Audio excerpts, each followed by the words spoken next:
Twongeye tubaye ikaze rero mwese mukomeje gukurikirana ibiganiro inama ndetse n'ubutumwa bwiza bw'Imana rero amazina yanjye banyita ababyeyi Sonia Lola uyu munsi n'umunsi udasanzwe kuko tubafitiye umutumirwa nanone udasanzwe umutumirwa tubafitiye no munsi n'umugabo ubafitiye ubuhamya ndetse n'inama zigiye zitandukanye nizera ko zishobora guhindura byinshi kuri wowe mu buzima bwawe cyangwa se mu buryo bw'imigendekereze y'ubuzima bwawe abantu benshi rero mushobora kuba muzi abantu bagiye bafite utubari tugiye dutandukanye utubari dukomakomeye ndetse mukaba muzi lifestyle y'ubuzima bwabo bagenda babamo buri munsi ko bwije nuko bukeye cyangwa se bamwe mukaba mufite utubari uyu munsi rero umugabo mbafitiye bamwita Eric Hatumimana abenshi rero mu muzi ku izina Eric Nyamacoma ryavuye ku kabari kitwaga Nyamacoma kubera ako kabari karakabari mu by'ukuri gakomeye kari ku rundi rwego ku standard yo hejuru kuko hazagamo abamansuzi bakazamo abahanzi bagiye batandukanye Oda Pasi Mr Kagame J Polly Bulldog ndetse n'abandi bantu bagiye batandukanye mumva ko ku kabari ntago ari akabari karaho ngaho koroheje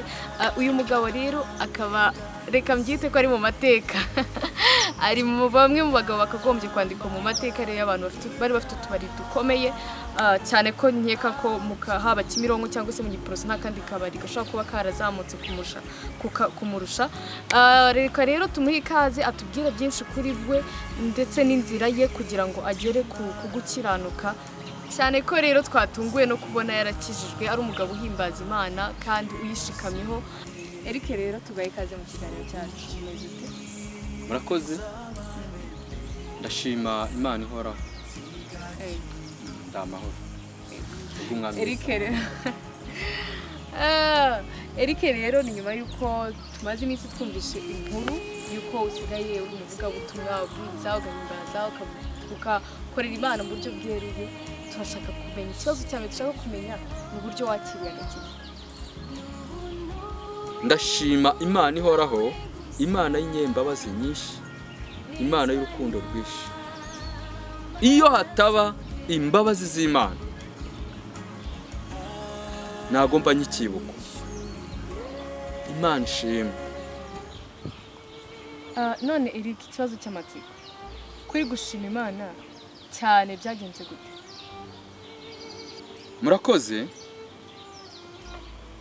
ubuhamya ndabubaha bw'urugendo rw'umubabaro wanjye icyo mbwira umuntu wese unyumva mu mahanga yose mu ndimi zitari zimwe niki rimwe na rimwe tujya dushakisha ubutunzi bw'isi n'ibitunezeza ariko tukibagirwa Imana yaturemye gushaka ubutunzi ni byiza no kwinezeza ni byiza ariko ndashaka kubwira umuntu wese ko mbere y'ibyo nabanza ashaka Imana mbere ya byose mu butumwa bwiza uko bwanditswe na Luka iyo usomye igice cya 12 umurongo wa 13 kugeza ku murongo wa 21 Bibiliya abameze gutyo ibita abapfapfa umuntu wibagirwa Imana yamuremye imubeshaho agatwarwa n'iby'isi agatwarwa n'ibimunezeza Bibiliya imwita umupfapfa nanjye niko narimeze bene data reka tubanze tubereke amwe mu mashusho yaranze akabari ke mu gihe kari kagihari ndetse n'ibikorwa byagiye bikorerwamo n'abantu bazagamo ubundi turagaruka tumenya byinshi kuri Eric Hatumimana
utarakizwa nibira wakoraga kuko njyewe biranandenze na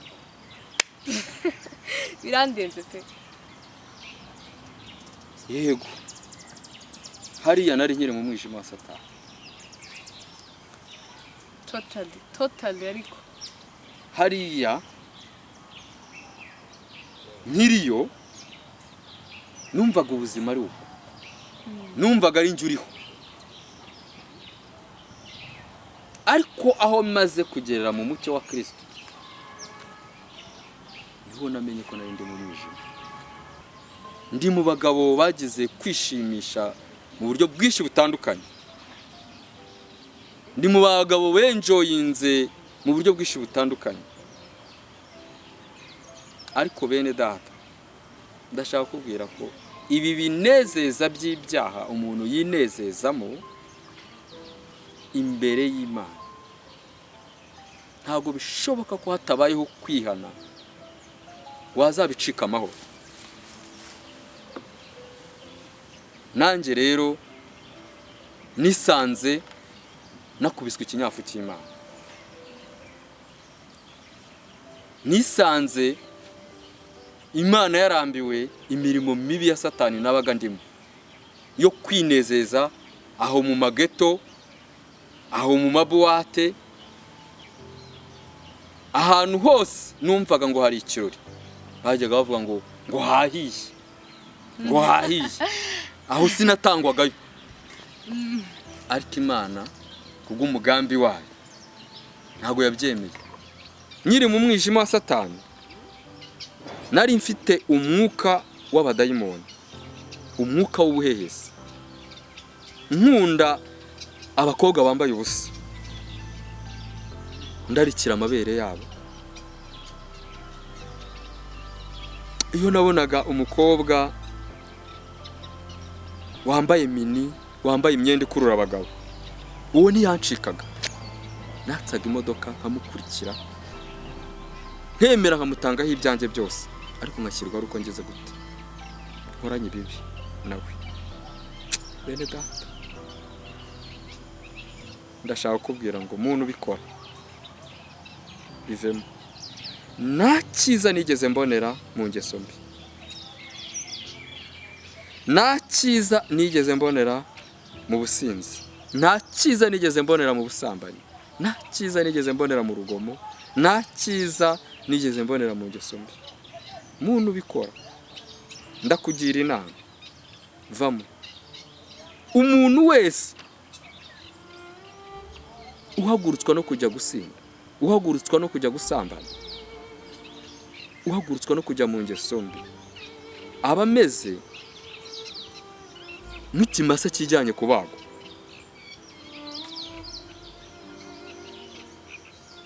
Ni inzira imugeza Gehinomu. Muntu utarabivukiyemo, muntu utarajya muri izo ngeso mbi z'ubusinzi, z'ubusambanyi, ntuzigere ubyifuza, kuko nta cyiza kirimo.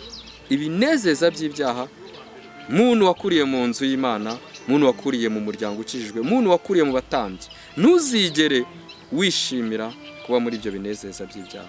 Nta cyiza na kimwe waboneramo usibye inzira ikuzanira ibyago n'amakuba. Kuko isomye urwandiko Pawulo yandikiye Abaroma igice cya 2, ugahera wenda ku murongo wa 8 kugeza ku wa 10, harimo amagambo avuga ngo abantu birema ibice bakagira imitima inangiye, bakanga kumvira iby'ukuri, ngo abo Imana izabitura umujinya, uburakari, ibyago n'amakuba. Nibyo izateza umuntu wese ukora ibyaha. Mwene data, amahitamo n'ayawe, amahitamo n'ayawe. Eric, mu minsi yashize, mu gihe cyashize, hari inkuru twabashije kumenya, inkuru yagiye imenyekana ivuga ko wari ufungiye muri gereza y'Amageragere, ushinjwa urupfu rw'abana 4 ndetse n'umugore wawe wa 2. Ese hari ikintu ibyo bintu wabivugaho? icyo mbivugaho ni iki? Jewe ndinde wahindura icyo Imana yashatse ko kiba? Rimwe na rimwe Imana ijya yemera ko umuntu afungwa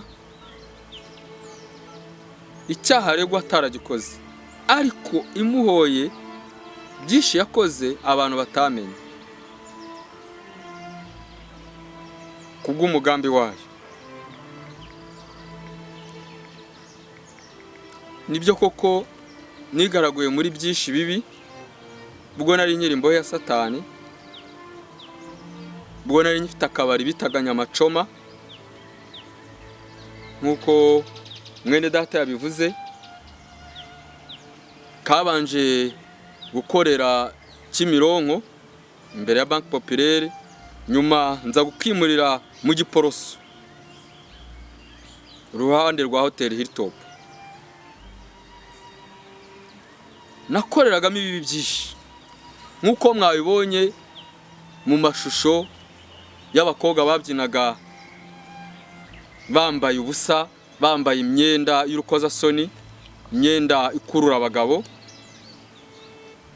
Nk'uko mwabibonye natumiraga abahanzi batandukanye, harimo ba Jay Polly, harimo ba Bulldog, harimo ba Oda Pasi n'abandi. Aho muri ako kabari hari byinshi nakoraga bitari ibyo ndi kuvuga, ariko abantu batamenye.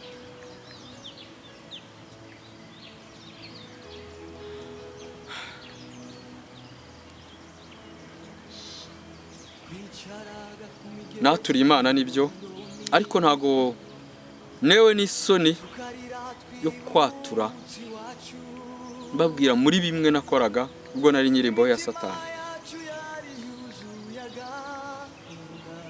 Nari umusinzi ukabije cyane, nari umusambanyi ukabije cyane,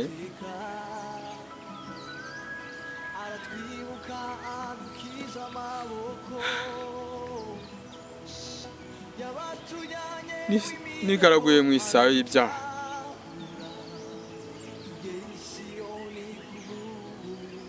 Bene data,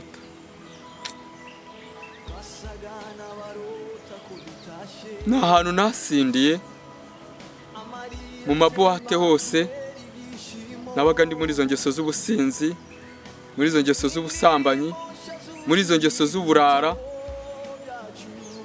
mbese niberaga mu rugomo. Ibyo byose rero narabikoraga, ariko Imana yarabirebaga. Mu by'ukuri gufungwa kwanjye cyangwa se gucyaha kwanjye nari mbikwiriye, nkurikije uburyo nari naribagiwe Imana, nkurikije ibyo nanjye nirirwagamo bibi, ingeso mbi z'ubusambanyi n'uburara n'urugomo nirirwagamo, nari mbikwiriye. Kibabaje ni kimwe, nari mfite umugore w'isezerano, ubwo busambanyi bwose nagiyemo, umugore w'isezerano mwiza kandi nkunda, ariko kubw'umwijima wa Satani umuntu aba arimo ntabwo ibyo nabibonaga. Namuciye inyuma,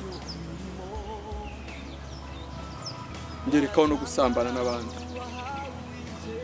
Umugore w'isezerano nkunda ambabarire, nongeye kumusaba imbabazi, nubwo namusabye imbabazi ariko ambabarire, kandi n'abana twabyaranye nabo bambabarire. Icyaha kwanjye nari mbikwiriye, nubwo byaciye mu mubabaro, nubwo byaciye mu bikomeye, mu bisharira, nkabura umuryango wanjye, nkabura abana banjye n'umugore, ariko icyaha kwanjye n'Imana, bene data, nari mbikwiriye nshingiye ku bibi nakoreraga Imana. Ni ukuri ndabihamya nashidikanya ko rimwe na rimwe Imana ijya yemera ko umuntu afungwa ariko icyaha ashinjwa ataragikoze, ariko imuhoye byinshi yakoraga abantu batamenye. Ijambo ry'Imana Zaburi ya 50 umurongo wa 21 haravuga ngo, handitswe ngo ibyo urabikora nka kwihorera ukibwira yuko mpanywe nawe rwose, ngo ariko nzaguhana, nzabishyira imbere y'amaso yawe uko bikurikirana. Mwene data, ni wowe uburirwa. Ahari nawe waba uri mu ngeso mbi nk'izo nahozemo, ndakugira inama. Ikintu navuga cyo ushobora kuba utubwiye zimwe mu ncamake z'ubuzima bwawe cyangwa se z'urugendo rwawe, gusa birababaje kandi biteye agahinda mu by'ukuri. Ikindi kintu nakubaza, nyuma yo gupfusha umuryango wawe wose, cyane ko abantu 4 ndetse n'umugore wa 5 bari abantu benshi, kuba wababura mu buzima bwawe noneho ku gihe kimwe bibabaje. Wabyitwayemo gute? Wabyifashemo ute? Wabyumvishe ute se kugira ngo ubone imbaraga zituma ibyo bintu bikuvamo, cyangwa se ukamera nk'ubyirengagije, ukamera ugahaguruka ugakomera? Byagenze gute? Murakoze. Iyo hataba ibihumuriza by'Imana, iyo hataba imbaraga z'Imana, iyo hataba ibihumuriza by'Imana, ahari mba naratoraguye amashashi. Nagize agahinda gakomeye,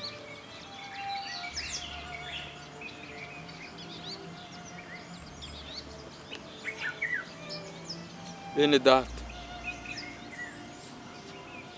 uzi gupfusha abana bawe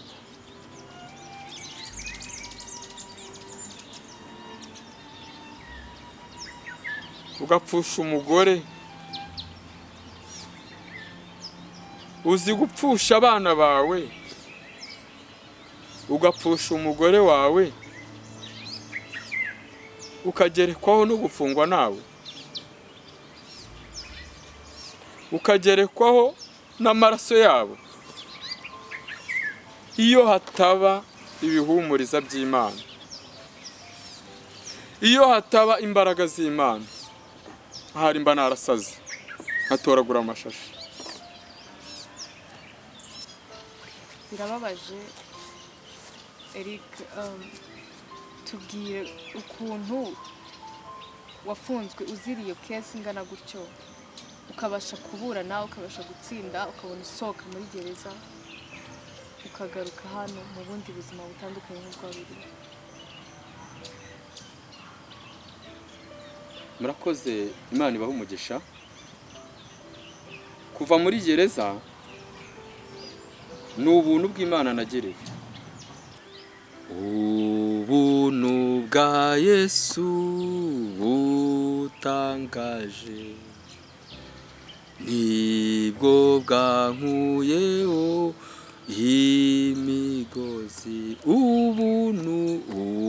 Ubuntu bwa Yesu butangaje nibwo bwankuyeho imigozi. Byavuye se kuki? Byavuye kugushaka kw'Imana yonyine yambohoye. Mu by'ukuri nk'uko nabivuze, iyo hataba imbaraga z'Imana, iyo hataba ibihumuriza by'Imana, ahari mba narasaze. Ariko kubw'ubuntu bw'Imana nageze muri gereza, nanjye nitekerezaho ubuzima nabagamo. Nk'uko ijambo ry'Imana ribivuga mu maganya ya Yeremiya igice cya 3 umurongo wa 40, ngo mutekereze inzira zanyu muzigenzure, mubone kugarukira Uwiteka. Nanjye nyimara gusoma iryo jambo riri mu maganya ya Yeremiya igice cya 3 umurongo wa 40, ngo dutekereze inzira zacu tuzigenzure tubone kugarukira Uwiteka. Nanjye nahise ngarukira nzigenzura ngarukira Uwiteka. Nongera nsoma ijambo ry'Imana umuhanuzi Hoseya igice cya 6 umurongo wa 1 kugeza ku wa 3. Handitswe ngo nimuze tugarukire Uwiteka, niwe wadukomerekeje kandi niwe uzadukiza. Mbitekerezaho nanjye ngarukira Uwiteka, nihana maramaje kutazongera gusubira mu ngeso mbi ukundi. Bene data, maze kwihana natangiye kubona ubwiza bw'Imana, natangiye kubona urukundo rw'Imana ruhebuje dukunda, natangiye kubona imbabazi z'Imana. Yona igice cya 3 kugeza ku murongo wa 10.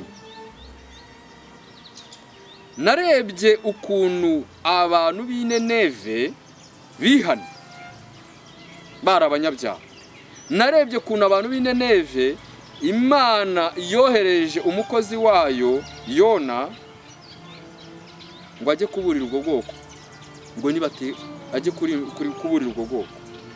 Narebye ukuntu abantu b'i Nineve bari abanyabyaha cyane, abantu b'i Nineve bari abanyabyaha cyane. Imana yohereza umukozi wayo ngo ajye kuburira icyo gihugu ko mu minsi 40 Imana irimbura abantu b'i Nineve. Ndeba kuntu ijambo ryageze mu gihugu, bene gihugu bafata icyemezo barihana bakomeje. Ndebye ukuntu bihannye bakomeje, Imana yo mu ijuru ngo yarebye ukuntu bihannye bagarukiye Imana, yari igiye kubarimbura ngo irigarura, ntiyabikibateje bya byago, ntiyabikibarimbura. Ndavuga ni ma ubwo abantu b'i Nineve bari abanyabyaha nk'uko nanjye nari umunyabyaha, nanjye ndihana. Bene data, ndi imbere y'Imana ishobora byose. Nafashe icyemezo maze kugenzura inzira zanjye z'ibyaha, z'ibinezeza by'ibyaha niberagamo. Fata icyemezo maramaje njye imbere y'Imana, nkubita amavi hasi, nca bugufi, nsaba Imana imbabazi, nihana ibyaha byanjye byose, ibyo nakoze mu buto bwanjye, nihana ibyaha by'ababyeyi banjye, ndihana maramaje nzinutswe kutazongera kujya mu ngeso mbi ukundi. Nemera kugarukira Imana. Ndavuga ngo Mana, ubwo bariya abantu b'i Nineve, nanjye nizeye imbabazi zawe. Nanjye nizeye imbabazi zawe. Aba b'i Nineve bari abanyabyaha, ariko ubonye bigaruye, Mana urababarira. Ibyago wari wabageneye, ibyago wari ugiye kubibateza, ni wowe bibateza kuko bihanye, kuko bigaruye. Nanjye nuko nafashe icyemezo, fata umwanzuro maramaje wo kutazongera gusubira mu byaha. Ndazinukwa. Ni ubu ngubu nafashe icyemezo cyo kwirinda icyaha n'igisa nacyo. Muri make nakomeje kuba mu bihe byo gusenga. Ibyo kurya byanjye byari ugusenga, ibyo kurya byanjye byari gusoma ijambo ry'Imana muri gereza. Reka mbabwire, njyewe nk'umuntu wari umunyakabari wiberaga mu businzi, wiberaga mu ngeso mbi nyinshi zitandukanye, ntabwo nari nzi ko Imana ivuga. Ariko ndahamya ko iyi Imana yo mu ijuru, iyi Imana iravuga, iyi Imana irakora, iyi Imana iriho. Ndi mu bantu bavugaga ko Imana itabaho, ariko ndabihamya mbikura ku mutima, kuko Imana ndi kuvuga ni Imana yamvugishije nayo amatwi yanjye, ni Imana niyumviye, ni Imana yamaye amasezerano, ndayibona. Imana ibonera mu bikorwa, niba zakubeshya. mu by'ukuri Imana yo mu ijuru niyo yamburaniye urubanza. Bene data, ahari nawe waba uri mu kigeragezo gikomeye nk'icyo nari ndimo, ahari nawe waba uri mu kigeragezo cyo kuba mu nzu y'imbohe, ahari nawe waba warakubiswe ikinyafu n'Imana, wenda se ni uburwayi, wenda se uri mu bitaro, wenda se warwariye mu rugo, wenda se uri muri gereza nk'uko nanjye nari nyirimo, ariko ndashaka kubwira ngo Imana ikubita ibiboko abo yemera ko ari abayo. Imana icyaha ikunda. Muntu nyumva uri mu kigeragezo, ndakugira inama, garukira Imana. Ikigeragezo icyo ari cyo cyose waba urimo, uko cyaba kimeze kose, imbaraga cyaba gifite cyose zose, imbaraga cyaba gifite zose, iyi Mana yo mu ijuru ni inyembabazi, ibasha kugukura muri icyo kigeragezo. Wowe ihane, wihane umaramaje. Mwene data, wihane umaramaje. Wumve uzinutswe inzira mbi, wumve uzinutswe icyaha n'igisa nacyo, utangire uyoborwe n'ijambo ry'Imana. Ndi imbere y'Imana ishobora byose. Nubikora urababarirwa, nubikora urabona imbabazi z'Imana. Nubwo ku bana b'abantu uru rubanza rwanjye rukomeye, runateye ubwoba kandi koko birumvikana, ariko imbere y'Imana byari byose. Ikindi kibazo, urafunzwe, urasenze, Imana iragufashije, urasohotse, ugarutse hanze ya gereza. Ese ubu ngubu ubayeho gute? Cyangwa se ubu buzima bugendamo gute? Murakoze. Uko mbayeho aho mviriye muri gereza, mbayeho mu buzima bufite amahoro menshi, mbayeho mu buzima bufite umunezero mu mutima, nubwo ubutunzi bwanjye nasanze bwaratumuwe n'umuyaga, ariko Yesu Kristo ambereye ubutunzi. Igitabo cy'Imigani igice cya 15 umurongo wa 16 handitswe ngo, uduke turimo kubaha Uwiteka turuta ubutunzi bwinshi burimo impagarara. Bene data, nubwo nari mfite ubutunzi bwinshi, ariko nakubaha Uwiteka nari mfite. Muri ubwo butunzi bwanjye nta mahoro nigeze mbonera muri ubwo butunzi. Ubutumwa bwiza uko bwanditswe na Mariko igice cya 8 umurongo wa 36 na 37 ngo, kandi umuntu byamumarira iki gutunga ibintu byose byo mu isi niyakwa ubugingo bwe?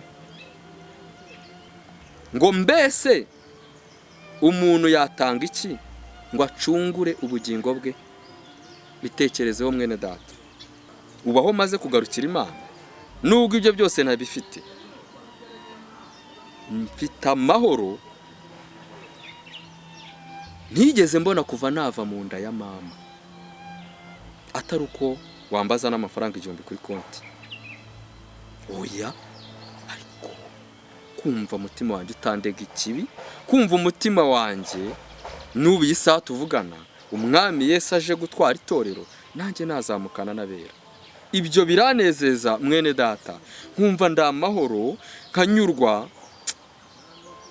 Muntu utarakizwa, ndakwinginga, kizwa ube mu mahoro ya Kristo, kizwa urokora ubugingo bwawe, urwego rwose urimo, kizwa. Eric, kuve muri gereza warakijijwe, waranakiriye agakiza, ubu ntushobora kuzarambika agakiza kawe hasi ugasubira mu byo wahozemo? Jewe Eric, ndambika agakiza hasi? nubwo wambwira ngo urama iki gihugu ngo kibi cyanjye, ntago bishoboka ko narambika agakiza hasi. Kereka utazi ibanga riri muri Kristo Yesu. Umugaragu w'Imana Pawulo niwe wabivuze neza mu rwandiko yandikiye Abaroma igice cya 8 umurongo wa 35, ngo ninde wadutandukanya n'urukundo rwa Kristo? Kereka umuntu utarabona imbabazi z'Imana. Nshuti z'Imana rero mwese mwabonye aho Eric yavuye, mwabonye ibyo yakoraga. None reka turebe se nyuma y'ubuzima bwo muri gereza, aho aviriye muri gereza muri aka kanya ari gukora iki. Mufate Bibiliya zanyu dusome ijambo ry'Imana. Urwandiko rwa mbere rwanditswe na Yohana, turasoma igice cya 2 duhere ku murongo wa 3 tugeze ku wa 5. Umutwe w'amagambo wanditswe ngo ibyo kwitondera amategeko. Ubutumwa bwiza nabazaniye buragira buti urukundo rutaryarya rurakiza. Insanganyamatsiko nabazaniye ijambo Imana yashyize ku mutima wanjye iragira iti urukundo rutaryarya rurakiza. Iyo dusomye ubutumwa bwiza uko bwanditswe na Yohana igice cya 14 umurongo wa 15, Yesu yaratubwiye ngo nimunkunda muzitondera amategeko yanjye. Byibaze bitekereze, nimba witondera amategeko y'Imana, urukundo ukunda Imana ruba rumaze gutunganirizwa muri wowe rwose. Niba wumva ijambo ry'Imana ukaryitondera, mwene data unyumva, urukundo ukunda Imana ruba rumaze gutunganirizwa muri wowe rwose. Bibiliya imbwira iki? Ukunda Imana ni umenywa nayo. Ndashaka gutangariza mwene data yuko umwanya uha ijambo ry'Imana ni umwanya uha Imana. Wambwira ute yuko ukunda Imana udasoma ijambo ryayo? Ntibishoboka. None Eric Hatreman, tugana ku musozo w'ikiganiro twagiranye, umuntu warebye ino video cyangwa se niki ushobora kuba wabwira umuntu wese aho ari hose, haba mu Rwanda, hanze y'u Rwanda, haba amahanga yose, ugiye kureba ino video, niki ushobora kuba wamubwira? Urwandiko rwa 2 Pawulo yandikiye Timoteyo igice cya 2 umurongo wa 19, handitswe ngo umuntu wese uvuga izina ry'Uwiteka ave mu bidatunganye. Igitabo cy'umuhanuzi Yeremiya igice cya 15 umurongo wa 19,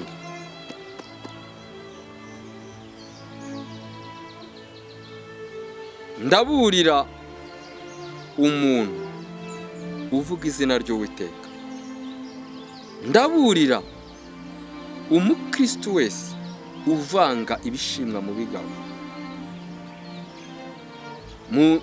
Mu masinagogi atandukanye, mu nsengero zitandukanye, waba uri bishop, waba uri potere, waba uri bishop, waba uri pasiteri, waba uri umushumba, waba uri umuvugabutumwa, waba uri umuririmbyi, muntu uvanga ibishimwa mu bigabo mu nzu y'Imana, ndakubura. Imana yankuye muri gereza kugira ngo mburire ubwoko bwayo bukura ibishimwa mu bigabo. Iyo nyito y'izina witwa nta kimaze. Kuba uri potere ntacyo bimaze. Kuba uri bishop ntacyo bimaze. Iyo ni inyito y'izina witwa. Iyo ni inyito uyizina witwa. Ariko ndagushaka kubwira mwene data, muntu w'Imana, igifite icyo kimaze nuko ukora umurimo w'Imana iguhamagarira gukora nk'uko Imana ibishaka.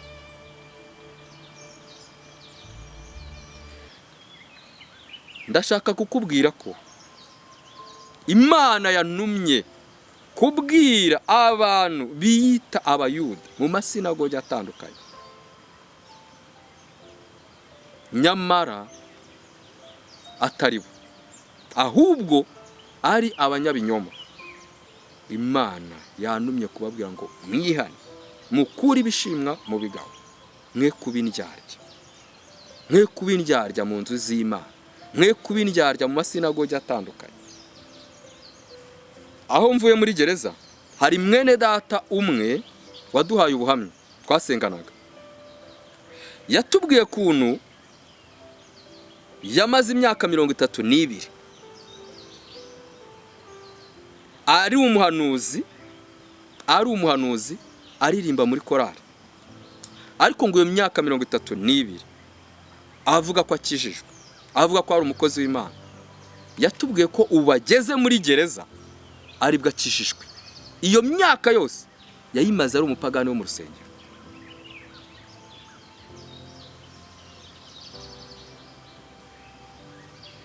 Witekerezeho umukozi w'Imana, witekerezeho umurimo wose ukorera mu nzu y'Imana, mu Kristo witekerezeho. Ariko ndashaka kubwira ko iyi Imana ni Imana iteye ubwoba, ni Imana yo kubahwa, ntabwo ari Imana yo gukinishwa. Uwo mwene data waduhaye ubuhamya, ndakubwira ko ubu musize muri gereza, noneho Imana yashimye ko yemera gukatirwa burundu. Ubu ari ku gihano cya burundu, gufungwa ubuzima bwe bwose.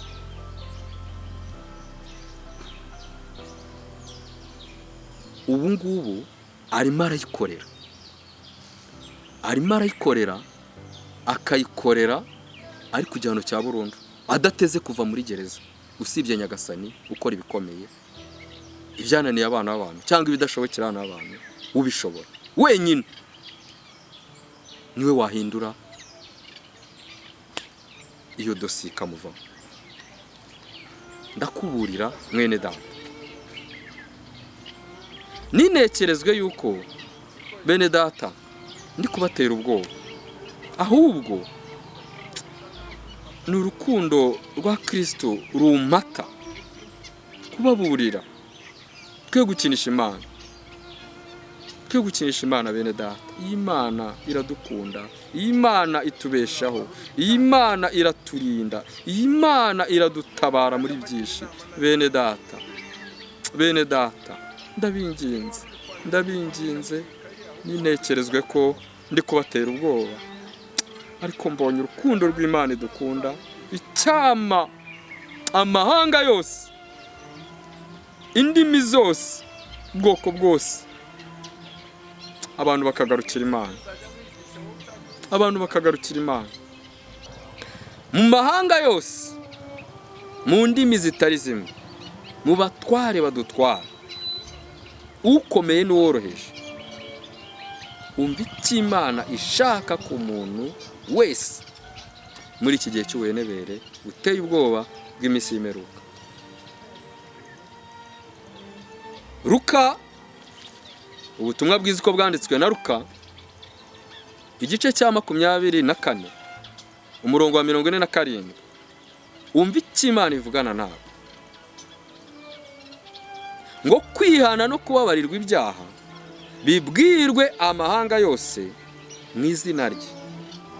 Ubutumwa bwiza uko bwanditswe na Mariko, igice cya 1 umurongo wa 15, ngo igihe kirasohoye, ubwami bw'Imana buri hafi, ngo nuko mwihane mwemere ubutumwa bwiza. Muntu nyumva, ndashaka kukubwira ko imbabazi z'Imana zigiye gukurwa mu isi. Yesu ari bugufi, wihane kuko ubwami bw'Imana buri hafi. Ngeze muri gereza, nisanze mu ishuri rya Bibiliya, ishuri ryitwa Sendeme International. Ni ishuri ryanyigishije Bibiliya, ni ishuri muri gereza ryanyigishije ibikomeye rinkuza mu buryo bw'umwuka. Mvuye muri gereza ndi umuvugabutumwa bwiza, nakoraga umurimo w'Imana muri gereza w'ivugabutumwa.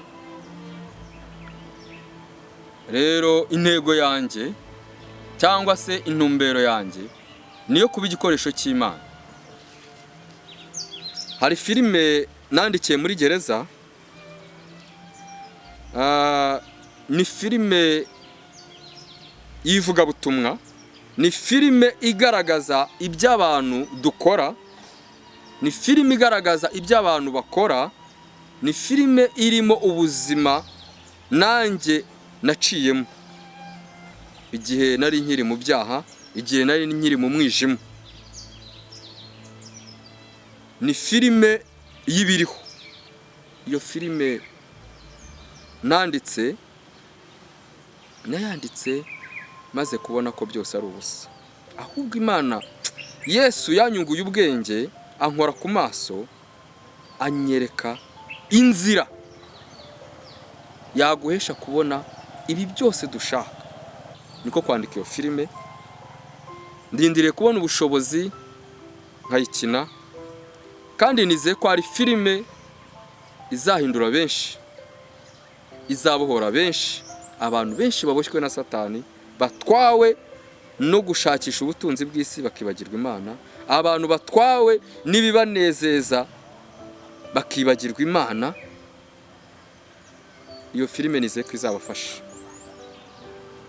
Washaka kumpamagara yambonera kuri iyi nimero, ni 0788 75 64 31, cyangwa se Instagram Eric ubuntu bwa Yesu, cyangwa se wambonera kuri YouTube channel Eric ubuntu bwa Yesu. Kuri YouTube channel niho nzajya ncisha ivugabutumwa ryanjye cyangwa se ikibwiriza cyanjye.